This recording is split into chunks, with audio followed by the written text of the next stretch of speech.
रानो चिड़िया बहुत मेहनती चिड़िया थी। उसने अब बहुत मेहनतें करके अपना एक प्यारा सा घर भी बना लिया था और अपने घर बनाने की खुशी में वह जंगल के तमाम पक्षियों को दावत देना चाहती थी। इसीलिए रानो चिड़िया तमाम के तमाम पक्षियों को इकट्ठा करती है और उन्हें कहती है, अरे पक्षियों, मैंने अपना नया घर बनाया है और मेरे बेटे का जन्मदिन भी आने ही वाला है। इसी खुशी में मैं आप सबको आमंत्रण देना चाहती हूँ। मुझे बहुत खुशी होगी अगर आप सब मेरे घर आएंगे तो।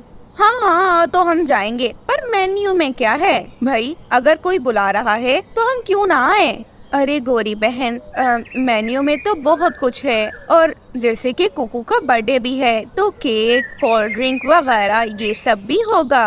हाँ, इतना पैसा तुम्हारे पास, मुझे तो यकीन नहीं आ रहा। चोरी तो नहीं कर ली ना रानो?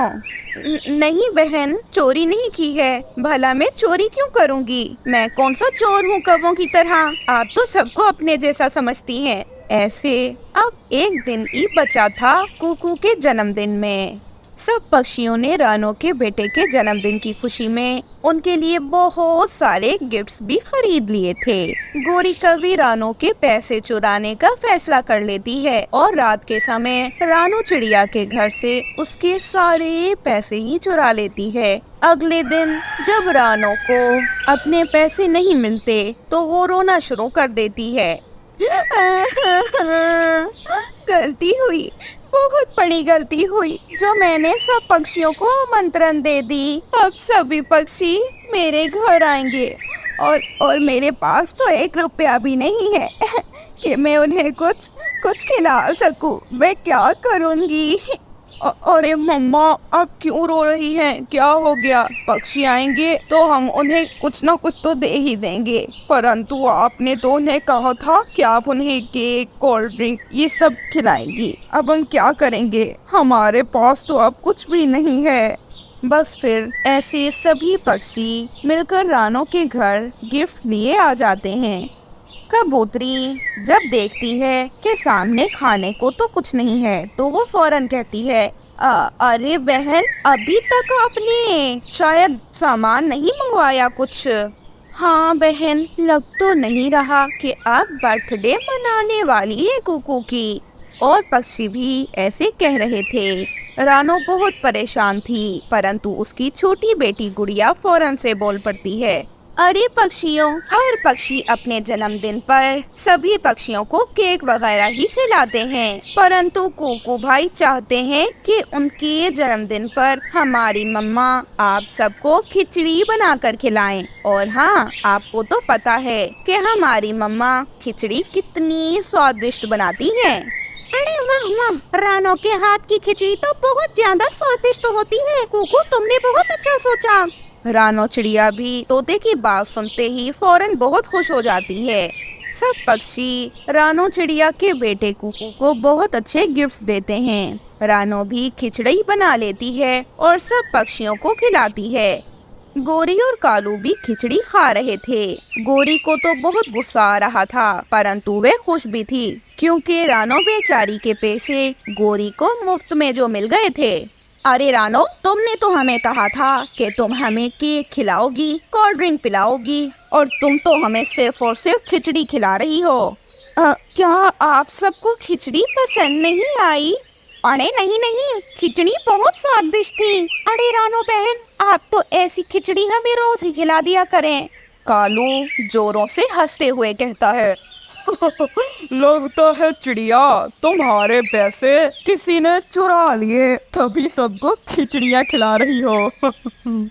ऐसा कहते हुए कालू हंस रहा था। कालू को इस तरह से हंसता देख रानो भी समझ जाती है कि ये सब कुछ कालू और गोरी ने ही किया है। गुस्सा तो रानो को बहुत ज्यादा आता है उनपे, परंतु वह उन्हें कुछ नहीं कहती क्योंकि वह थोड़े से पैसों के लिए कालू और गोरी को बेइज्जत नहीं करना चाहती थी। लेकिन कालू और गोरी ने तो कुछ पैसों के लिए इतना बुरा किया था रानो के साथ। बस फिर सब पक्षी अपने अपने घरों को लौट पड़ते हैं। कालू और उसकी पत्नी गोरी भी चले जाते हैं। गुड़िया अपनी माँ से कहती है, माँ, आपने देखा कालू चाचा कैसे हंस रहा था। इसका मतलब है कि वही चोर हैं। परंतु माँ, आपने कुछ कहा ही नहीं उन्हें।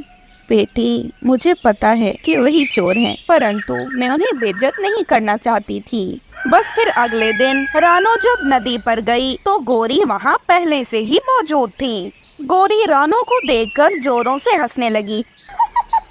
चिड़िया, तुम्हें तो याद है ना कि तुम्हारे बेटे का जन्मदिन मैंने कैसे खराब किया था। खिचड़ी खिचड़ी खिलाकर भेजा था तुमने सबको। गोरी बहन, आपने जो करना था कर लिया, परंतु मुझे पता था कि ये सब आपने किया है, लेकिन इसके बावजूद मैंने कुछ नहीं कहा, क्योंकि मुझे पता है कि आप एक न एक दिन सुधर जाएंगी। परंतु अगर मैं पक्षियों के सामने आपको बेइज्जत करती तो भले ही बाद में आप सुधर चुकी हों, परंतु पक्षी वो बात न भूलते और आपको हमेशा एक चोर की नजर से देखते कि आप एक चोर हैं। खुद को बदलें।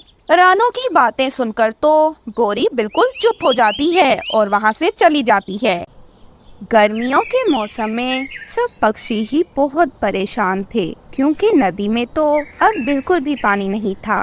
पक्षियों को पानी पीने बहुत दूर दूर तक जाना पड़ता था। रोज सुबह सवेरे पक्षी अपने अपने मटके लेते और बहुत दूर तालाब की ओर निकल पड़ते। एक दिन सुबह सवेरे कुकू रो रहा था। कुकू बेटा, आप क्यों रो रहे हो? क्या हुआ है मेरे बेटे? मम्मा, मम्मा, बहुत गर्मी लग रही है, प्लीज कुछ करें, अब और नहीं सहा जाता। अरे मेरे बेटे, मुझे पता है गर्मी बहुत है, परंतु हमारे पास बस एक ही मटका है, इसमें ज्यादा पानी नहीं आ सकता। आप चलो मेरे साथ, आज आप तालाब पे ही नहा लेना। जी जी मम्मा, चले ना, हम तालाब पर जाकर ही नहा लेंगे। गर्मी के कारण तो बहुत बुरा हाल है, मुझे तो रात भर नींद भी नहीं आती। और फिर रानो चिड़िया कालू और गोरी के घर जाती है। अरे क्या तुमने अपने बेटे को भी आज साथ लेकर जाना है? हाँ, मैं अपने बेटे को भी आज साथ लेकर जा रही हूँ। इसे बहुत ज्यादा गर्मी लगती होती है, ये आज तालाब पे नहा भी लेगा। गोरी अपने बेटे जग्गू को आवाज लगाती है। अरे बेटा जग्गू, आजा तू भी मेरे साथ चल, तू भी आज तालाब से नहा लेना। वैसे भी तो इससे बहुत ज्यादा गंदी बू आती है। जग्गू और गोरी रानो चिड़िया के साथ दूर तालाब पर जाते हैं। वहाँ पे कुकू और जग्गू तालाब से नहा लेते हैं और तालाब से नहाने के बाद वे अपने घर की ओर निकल पड़ते हैं। रात के समय लाइट नहीं थी। कुकू को फिर से गर्मी लगने लगी। कुकू जोरों से रोने लगता है। हमारी जिंदगी में तो दो पल का आराम नहीं। आप बताएं, इतनी गर्मी में क्या आपको नींद आ रही है? ऊपर से लाइट भी नहीं है, मुझे प्यास भी लगी है, लेकिन पानी भी खत्म है। ऐसे वो रात रानो चिड़िया और उसका बेटा बड़ी मुश्किलों से गुजारते हैं ना। ऐसे अब कालू और गोरी सुधर जाते हैं और वो दोबारा कभी भी चोरी नहीं करते।